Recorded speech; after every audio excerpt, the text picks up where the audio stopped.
Thanks for joining us on our streaming service for your First Alert drought forecast. I'm your First Alert meteorologist, Callie Zanandri. This week, joining me is the assistant state climatologist with the Colorado Climate Center at CSU, Peter Goebel. Peter, thanks for being with us. Yeah, thanks so much for having me on today, Callie. Now, Peter, can you walk us through the current drought conditions in Colorado? Sure. So we do still see drought widespread across the western portion of our state. The U.S. Drought Monitor right now labels the western portion of the state as being either in severe drought or extreme drought. All folks have to know is that means that we only expect to see drought this bad once every 20 years or rarer. We've seen these conditions on the Drought Monitor more than that recently. There's no doubt about it. Western Colorado has had more than their fair share of drought in recent years. But what's kind of set up this drought in particular was we started with a below normal snowpack season. It was fairly close to normal for northwest Colorado, well below normal for southwest Colorado. But then it was followed on by a much drier than normal spring and a very hot, dry summer. So the majority of western Colorado experienced a summer that was one of the top 10 warmest on record, and portions of western Colorado also experienced a summer that was top 10 dry on record. Putting those two things together, that really set the stage for some of the lowest stream flows that we've seen over the summer season, including some record low stream flows on the White River, and then very dry vegetation conditions, which set the stage for some really disastrous fires, including the Lee Fire, which is now thankfully contained, but ended up being the 5th largest wildfire on record for the state of Colorado. Now, we are expecting some meaningful moisture today and tomorrow. How much rain do we need to see to improve conditions?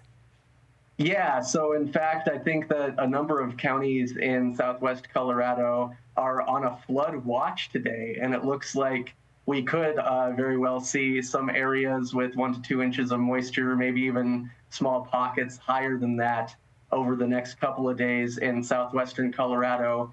And that every bit helps for some areas that will make a big deal of improvement, but there are high elevation areas of our mountains in western Colorado that are as much as 10 inches below normal for the last 12 months.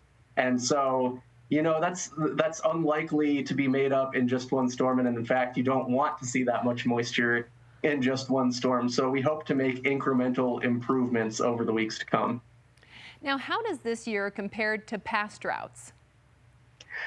I think that probably the best drought to compare this drought to would be the 2020 drought. I don't think it's been quite as bad as the 2020 drought and not as widespread. So 2020, I think, was a worse year for eastern Colorado for sure. But if we're just looking at western Colorado, where we see drought conditions currently, it followed a very similar footprint where we saw snowpack numbers that weren't disastrous, but then it was followed up by a dry spring and a hot, dry summer. And kind of similar to 2020, we saw a very active wildfire season kind of later in the season this year. And so that's been the year that I've been most apt to compare this drought to, although overall, I don't think it's quite as bad. Now, looking ahead, what do forecasts suggest for the next few months going into fall and winter? Sure. So we've covered the next couple of days, and then even over kind of the 7 to 14-day time frame, it does look like we'll have more shots at those incremental improvements, which we love to see.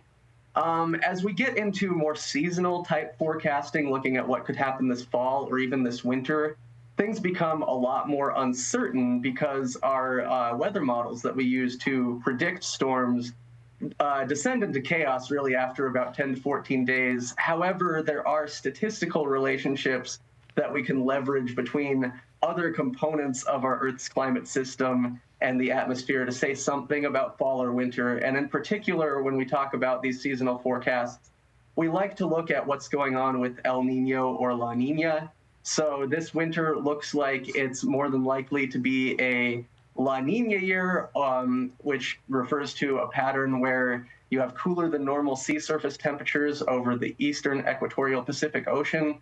The reason that matters for us is because it has semi-predictable ripple effects on the atmosphere around the globe. And in particular, for Colorado, La Nina, if it does materialize, it tends to be okay for snowpack in the northern Rockies, but is somewhat detrimental in the southern Rockies.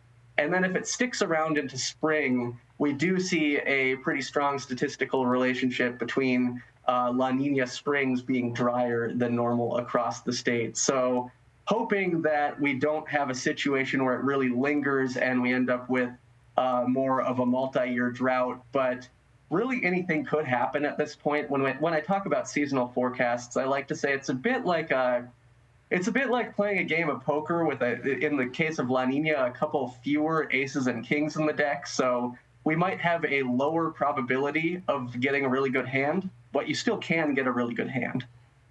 Now, finally, what are the key messages you want Coloradans to understand about our current drought situation and what's ahead this fall? Yeah, so it is good to know that it's improving, or at least it has been improving over the last couple weeks, and that's likely to continue in the short term. And we do tend to see lower drought impacts as we get into the cool season.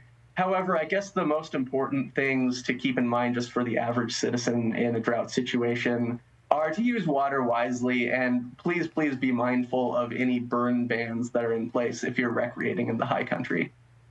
Well, thank you so much for joining us, Peter, and we will see you here next week for your First Alert Drought Report. All right, great. Thank you so much for having me on.